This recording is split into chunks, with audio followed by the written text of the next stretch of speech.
Okay, a very good evening, everyone, and thank you so much for joining us for our first Step Up event of the year. Slightly different one that we've not actually done before, which is our Leadership Spotlight and Community Call. So a very warm welcome. It's lovely to have you with us and joining us. For those of you who don't know me, my name is Ben Hobbis. I'm the founder of the Step Up Network and a primary school teacher and leader. And our Leadership Spotlight is a new element of our offer, which I'll tell you about in a moment. But first, I thought I'd just give you a bit of an update of who Step Up is, where we are, what we're doing, and where we're at. So when you come to a Step Up event, whether it be an online event, an in-person event, what we often do is go through our golden circle, and we've sort of changed our golden circle to a purpose pyramid inspired by Dr. Chris Baker and some of the work that he does. So why is Step Up here? Now, if you've been to one of our events, you might find that quite small to read if you're watching on YouTube, or especially if you're watching on a phone. But very much we are here because we know that educational leadership can be lonely, it can be unsupported, underdeveloped, it lacks diversity and lacks flexibility. And we as an organisation believe that it shouldn't be that way and that it doesn't have to be that way. Our what is that we empower new and aspiring educational leaders through connection, collaboration and support. How we do that, we as a network, first of all, have three values: connect, empower and impact. And all of our work is based around that. Our offer, what we do and what we provide is events, face-to-face and virtual. And I'll talk a bit about those events towards the end of the webinar. Membership, which is new in this community circle, and our Leadership Spotlight forms part of that. Networking groups, programs and resources. And then who are we? We are an organisation of volunteers and freelancers who work together to provide a better system for educators to thrive, not just survive. And I know that our speaker tonight will very much talk to that as a key topic of making sure that your wellbeing is of paramount importance. What we stand for. So I've talked very briefly about our values. So our values are all about connection, empowerment and impact, or connect, empower, impact. Now tonight you'll be able to connect through listening to one of our organisations that partner with us and work with us. You'll be empowered by the storytelling and the journeys that many people have been on, including that of our speaker tonight.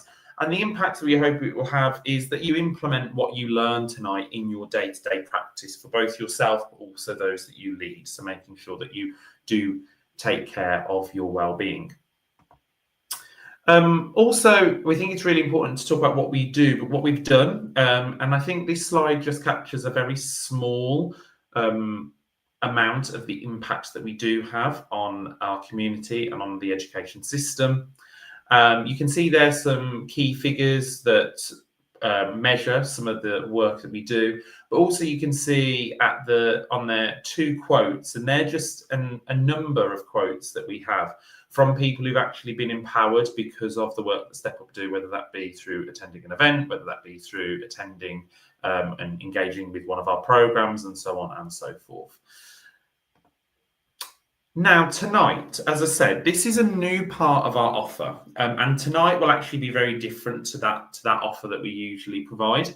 So we're first of all starting tonight with what we call our Leadership Spotlight. Now, our Spotlight is where we're going to spotlight an organisation that we work with or have worked with, an organisation that is aligned to our values and works with us and very much champions the work that Step Up does. But we also champion their work as well. We think it's really important that we here at Step Up, we're not here to be all things to all people, but to be there to empower and impact and connect you with other organisations and act as a signpost. Our spotlight will relate to a topic relating to wellbeing, development and skills of a developing leader, and that will be delivered through a 20-minute keynote. Okay. Then we will broadcast this live across our different channels. The community call, which is separate to this, is for members only. Okay, so it's closed, it's not recorded, it is a safe space, and that will be a 30-minute discussion which will involve thinking about the topic that our speaker has spoken about. And we're collaborating with a number of organisations to deliver these spotlights. And the first one that we are doing this in collaboration with is Nourish the Workplace and Kimberley Evans. Kimberley has been a real supporter of Step Up ever since we started. First by exhibiting at our London Leadership Day in February 2024. Kimberley then spoke at our second London event, which took place in October 2024, and then we actually trialed working with Kimberley, where we launched a program called the Nourish Leaders program with a small cohort in the summer of last year.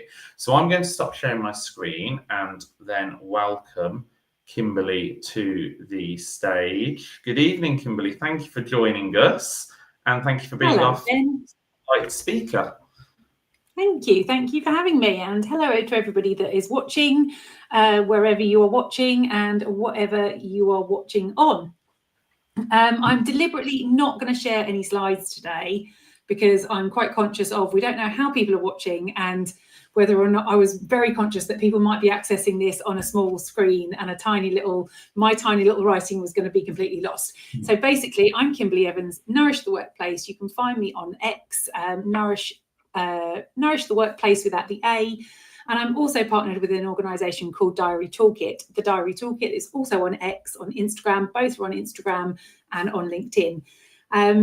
My background is in primary teaching and in health and wellness.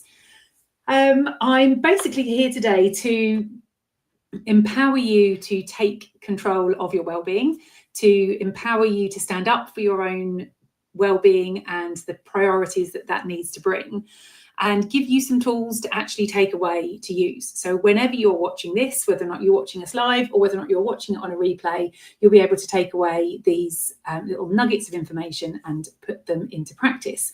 I help people individually with their wellbeing through the Diary Toolkit and through the training that I offer through Nourish the Workplace. And then I support schools embed systems, processes and facilities within their schools to improve their staff's wellbeing. So whenever you're watching this, I want us to just do a little transition activity. This is all taken, a lot of these things are taken from the Diary Toolkit. This is the Diary Toolkit, available to buy on our website, and it's got some really handy creative ideas to help you prioritise your wellbeing and find interesting ways to do it. One of the things that we do is talk about transition activities. So it's very hard to go straight from being at work, straight from being into home mode. We need to transition, and reflection is part of that, which we'll come on to. But actually transitioning into a reflective mode or into a calming mode or into a fun mode is really important, because otherwise, imagine it as taking one hat off and putting another hat on. And transition helps us actually pick the right hat that you need to put on. So we're just going to do a transition activity, we're going to do the move and release one from the book. This is the move and release one.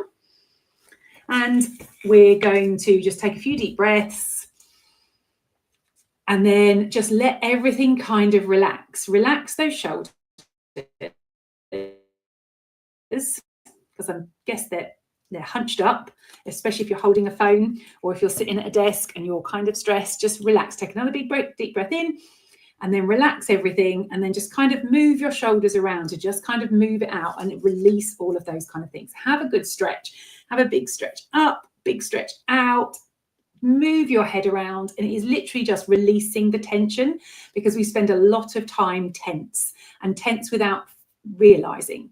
So smile at me. That will release the tension in your jaw, which often you end up clenching an awful lot of the time.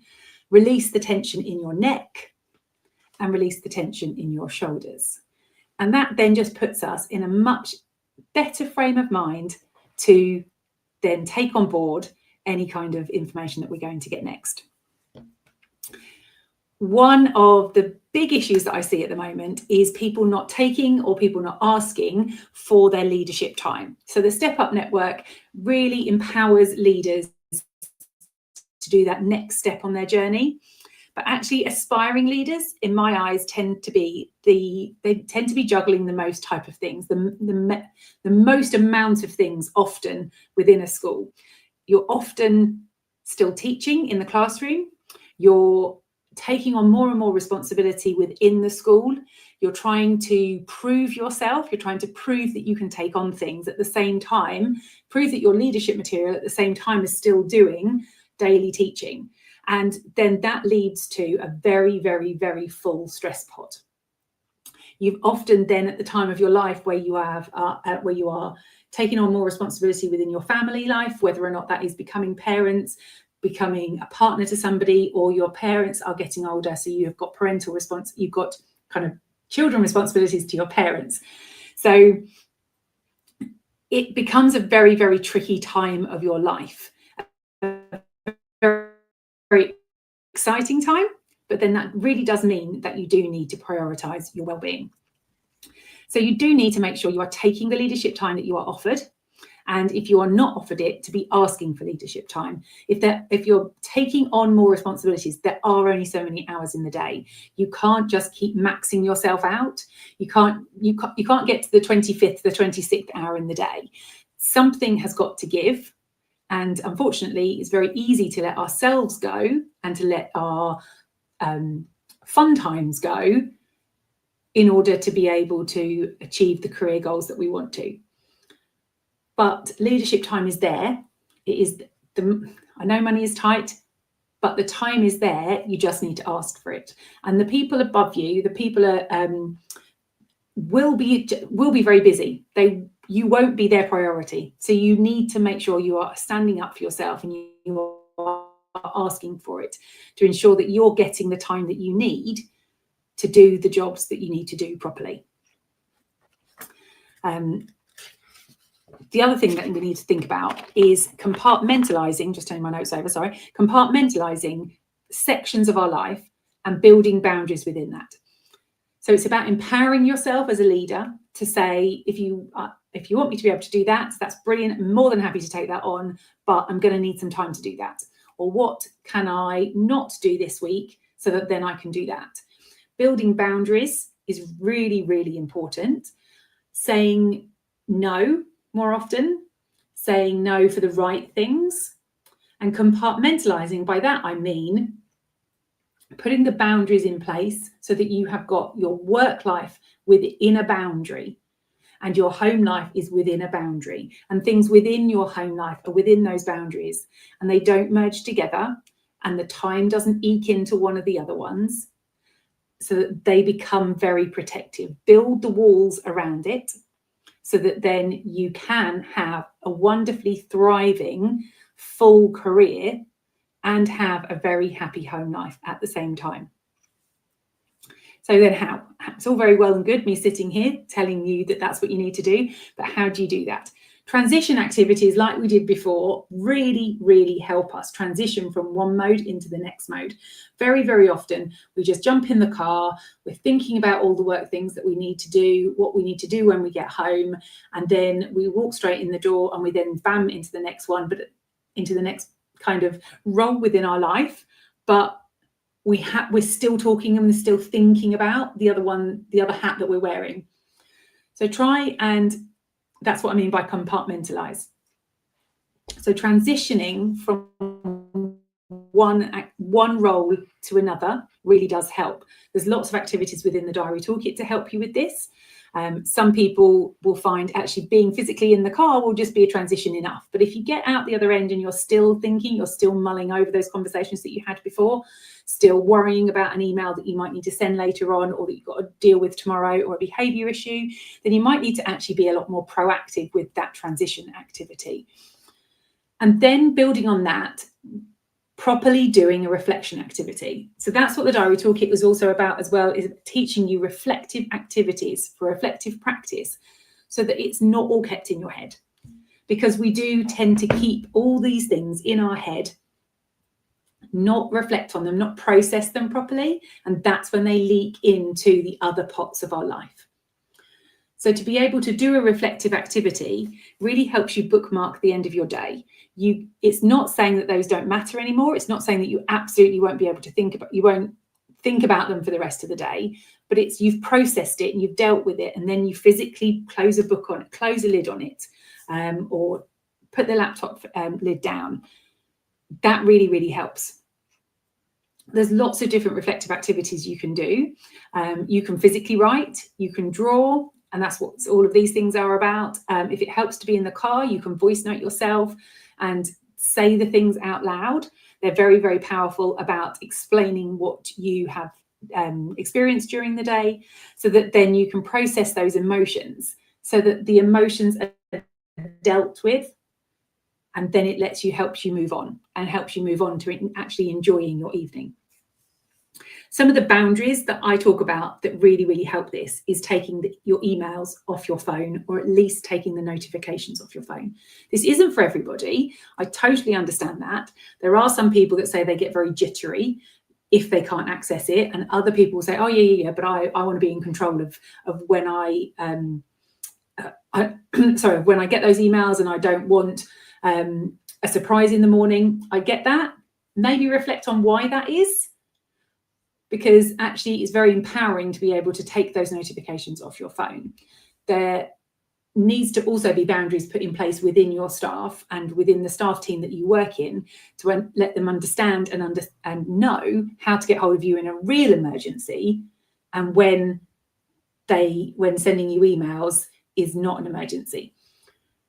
There's a whole cacophony of things that we can talk about, which we don't have time for today, with emails, email policy, things like timings of emails, schedule sends, whether or not you take them off your phone, all of that. Reach out to me if you'd like some more information on this, because I've written some articles about it. But somehow taking yourself away from your device all of the time. Because if you're sitting in the evening watching TV, or you're out with friends, the constant ping of the email is going to distract you. It is going to not let you have, that's the kind of thing, an email notification, a ping, ping, ping, is going to be the thing that knocks down your wall of your boundary.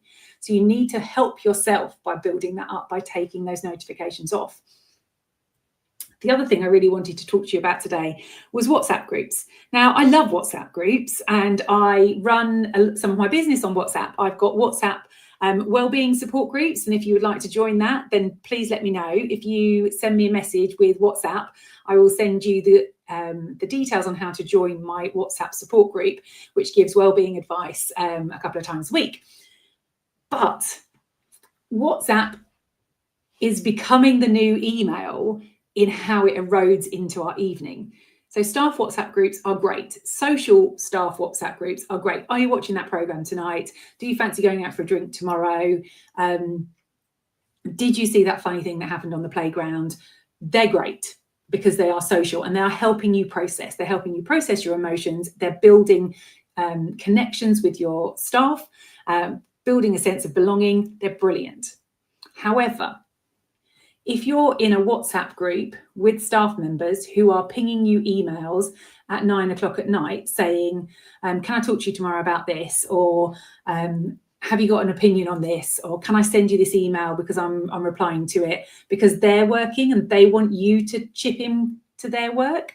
Then that's not right, is it? That's not good for your well-being, because there needs to be a cut-off time when you don't work anymore. In the evening, you need your protected time. You need your protected time to be able to regenerate and inspire yourself, to reinvigorate yourself, to re-energize yourself, ready to be able to go in and do that in the morning. Now, if people are working in the evening, that's absolutely fine. I'm very much on board for flexible working and work when it suits you and your family. But then other people, and maybe you, need to also protect those boundaries of other people, and other people might not be working. So WhatsApp groups can be really damaging to that, can't they? Because it's instant, it's on your phone, it's there all the time. So unless you physically turn it off, which you're probably not likely to do, because you're probably sitting watching the TV and scrolling on social media or playing games at the same time. So it's very hard to get away from. If you find it hard to speak up in situations like that and find it hard to say that you don't think that that's appropriate, then maybe at least turn notifications off for that group, or silence your phone, something like that, or turn it over. Try a small little step tonight after we finish this call, or whenever you're watching this. Try the small little steps that you can to, can you turn the sound off? Can you mute notifications? And you can mute notifications for a certain amount of time within a group. You can do it on always, but you can also just do it for a couple of hours. And see how that makes you feel. See how it allows you to enjoy your evening better by gaining some of that power back, because it is about power. It's about empowering yourself to say, my me time is important and I need this to be able to go in tomorrow and to be able to do my job well. Third thing before we go is to be more vulnerable. Be more vulnerable as a person, as a leader, in many, many ways. So can you be vulnerable with yourself? As an aspiring leader or a leader, we build these barriers in front of us that we want to be seen as the powerful one, the one in control. I want to be seen to be effective. I want to be seen to be that I can actually do my job. I don't want people to think that I can't. But then we lose that vulnerability. And vulnerability helps us connect with people. And we learn so much about ourselves by being vulnerable. So can you be vulnerable with yourself to start with? Can you do more reflective practice like in the Diary Toolkit? Can you be more vulnerable with your team? Can you say to your team, I'm having a really tricky day today? That's not going to take away any of your power. It's probably going to build respect within your team, because they're going to feel like they can say the same kind of thing to you, and you're all going to be able to grow together. Can you be vulnerable with your friends and your family and say, I've had a really bad day today, or I really need some support. It wasn't terrible, but I feel like I'm going towards that way, so I could really do with some support. Opening up, talking more. We all know that talking helps, but actually being more vulnerable about how hard it is, at the same time as celebrating your successes, is a really great way to build your leadership skills. And just before we go, when you're being vulnerable, counteract that with celebrating your successes. And then again, another great activity within the Diary Toolkit is to celebrate your successes. So let's have a little think about that right now. Is 3 things. What 3 things can you take away from today that have been a success? Now, even if you're watching this very first thing in the morning, there'll be 3 things that you can say were a success today already. And especially if you're watching this at the end of the day, you can most definitely say that there were at least 3 things that were a success. You can do this in many ways, but a brilliant way to do it is to keep those messages that you get sent, keep the little notes that you get sent from staff or from pupils or from parents, and keep those in a box, and then just refer back to them when you're having a little bit of a tricky day. Keep a folder in your inbox of any emails that come in, thanking you, complimenting you, telling you that you've done a good job. Keep those in a folder in your inbox so that then, again, you can refer back to them when you're having a tricky day. They help us build up our armor again, so that then when things aren't going so well, you can remind yourself about how good a job you're doing and how great a leader you are. That allows you to then go on and enjoy the rest of your day. So that's about all I've got time for. This is Kimberley Evans. I'm Nourish the Workplace. I am also at Kimberley Evans at the Diary Toolkit as well. So please do connect with me. I love meeting new people. I love helping the Step Up Network and helping aspiring leaders as well as leaders who are already out there crushing it. So please get in touch with me. Let me see how I can help you. And I hope to see you at a Step Up Network, either online or in person very, very soon. Thank you. Thank you so much, Kimberley, as always, because you always give so much wisdom and so many tips and tricks and practical things that you can take away. In 20 minutes, I was very quickly noting down just all the different things that you were saying, which was brilliant. So, thought we'd do some questions now. So, if you're watching live and you wish to put any questions in, please do put them in the chat. If not, we've got some pre-arranged questions. So, I know you acknowledged there, Kimberley, lots of different things, and vulnerability was one of the key ones. And I think that's really interesting because in this series of spotlights, we've actually got another session about vulnerability from another organisation, and then a session on imposter syndrome. Yeah. What would you say if you are someone, or we're doing a lot of work on like headship at the moment, and you said there the importance of role modeling being vulnerable, which is great. What about if you are in a position where you need to be vulnerable in a workplace, but you've not necessarily got that, I don't know, confidence, or don't feel empowered enough to do that? What sort of tips and tricks would you share then if you're someone in that situation? Empowerment, that's I think that so many people could identify with that. Empowerment is something that we can build inside ourselves. So it is giving ourselves the right self-talk. You can go out and you can sort this, not necessarily deal with it and be completely empowered and completely vulnerable within the next 24 hours. But just after this call, just go online, go on Pinterest and search for affirmations and write yourself some affirmations down. Write them so that they're on your computer. Put them on some Post-it notes around your computer so that you see them.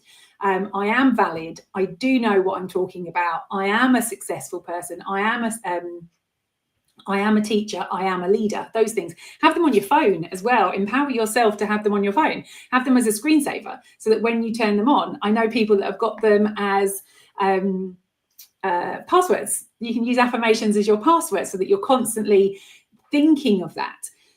Affirmations can be really powerful, as can celebrating your wins. We very much focus on the negatives, so that getting into that habit of getting into the 3 daily wins can really help you remember just how good your day was and how successful you are, so that you're constantly reminding yourself. And that will then empower you to kind of just stand that little bit taller and allow yourself to be vulnerable. Some of it is remembering what's the worst that can happen. What is the worst that can happen? If you stood up in a staff meeting and were really vulnerable and said, you know, we're really all struggling here, what's going to happen if you do that? And most of the time, I think people would say that they would say it back. A bit like if you're vulnerable with a friend. If you're vulnerable with a friend, no one ever laughs at you. If you open up, I don't think that has ever happened in all of my 48 years. No one, if I've opened up to somebody and said, I'm having a really tricky time, everybody, even a stranger that you're sitting next to on a bus or in a doctor's waiting room, is nice and they're kind to you, because people are kind. And actually, if they're not kind, then they're not your people. Yeah. So I guess as well, before we just wrap up on this, is remembering that people do judge you. They will judge you, but at the same time, they're colleagues. They're not your friends. They're not your family. So let them judge you. Yeah. Brilliant. Thank you. I love that let them as well, because we talked about that book, Let Them Theory. Yes. If you've not read it, you need to read it, because it is very transformational in your thinking. Slightly different one then, because I know we just talked about vulnerability. A lot of what you talked about in your spotlight was you gave lots of tips and tricks on sort of how to achieve balance and different activities you could do and practice you could do. Obviously, with anything in life, it's like New Year's resolutions, isn't it? You can commit to something and then within a week you're doing it again. So you commit to going to the gym and actually in a week's time you're no longer going to the gym, or you quit chocolate and then within 3 days you end up going to the corner shop and buying chocolate again. Obviously, it's really important that people develop those habits if it's something, and obviously holding yourself to account on those practices is really important. So I myself, I know I've shared this before, I don't have emails on my phone. I've actually never had emails on my phone since I've been a teacher. And that's something, but I know, like you said, so other people prefer doing that.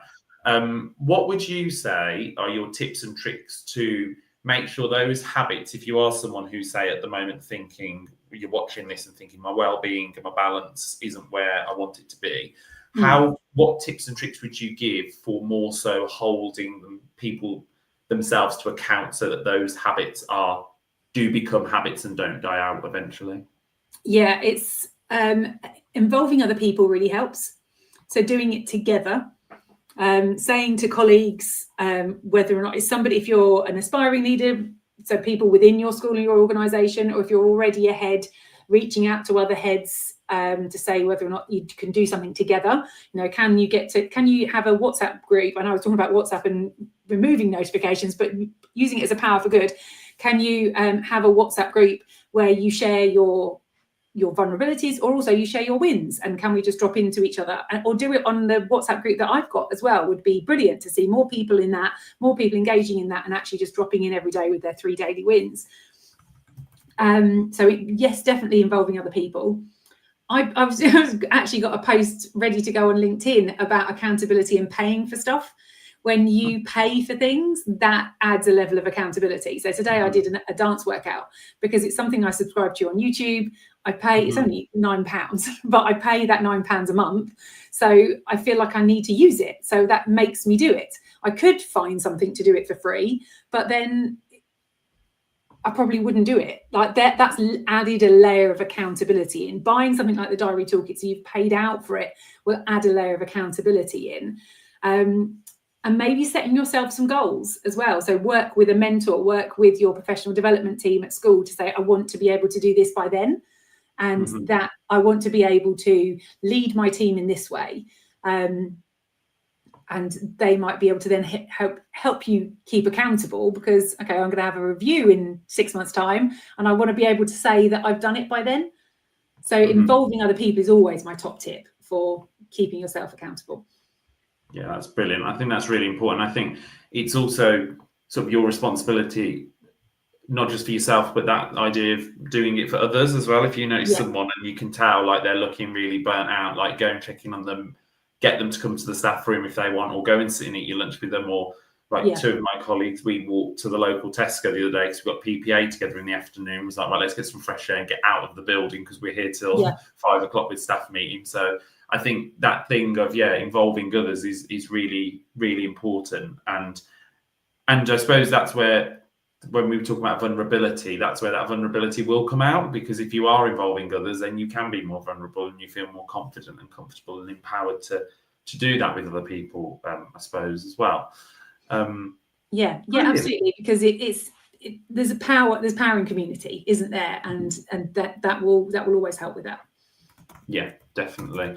Well, thank you so much, Kimberley, for joining us tonight. For one, being our guinea pig for our new format.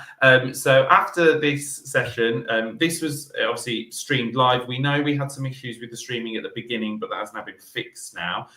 So you should have been able to see us on LinkedIn, YouTube, and Instagram. YouTube, it'll obviously go up as a live video, but what we tend to do is snip down some of the bits. So we will snip purely Kimberley's spotlight part where she spoke to her topic of becoming a nourished leader. So we'll snip that so you can watch it more easily and accessibly. If you did watch it, please do put any comments below, questions below. We'll make sure Kimberley sees them. Usually, like I said at the beginning of the call, what would happen is we'd do the spotlight for 20-30 minutes, and then we'd have the coaching call for 20-30 minutes. So that is if you sign up to be a member of the Step Up Network. What I'm going to do is just actually share the link in the chat with anyone that's watching, so they can see the link to where you can sign up for that membership offer. It's got all the details about how it works and what you have to do. Equally, we'd love to see you at another Step Up event. Our next Step Up event, which actually Kimberley will be at, is our London Lead Meet, which is on the 8th of November. So each year we do 3 face-to-face events. We always do one in the north, one in the Midlands, and then one in the south or London. Like I said, Kimberley's actually been to all of our London events so far, either as an exhibitor, attendee, or speaker, and a slightly different format this year. And we're really pleased to be having the event sponsored by 2 organisations, by Apogo Education, who are actually our hosts for the event. And I'm just going to drop the link for the London event in the chat now.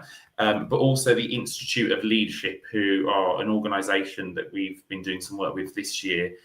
who are a fantastic organisation that look at cross-sector leadership, so not just in education as well. So I'd love to see you at one of our events very soon. On our Eventbrite, you'll also see all the links to all the other events that we do, and if you go onto our website, you'll see all of our offer.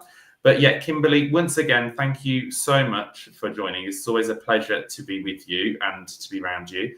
And look forward to seeing you at a Step Up event really soon. Take care, everyone. If you're watching this live, have a great evening and see you at a Step Up activity soon. Bye, everybody.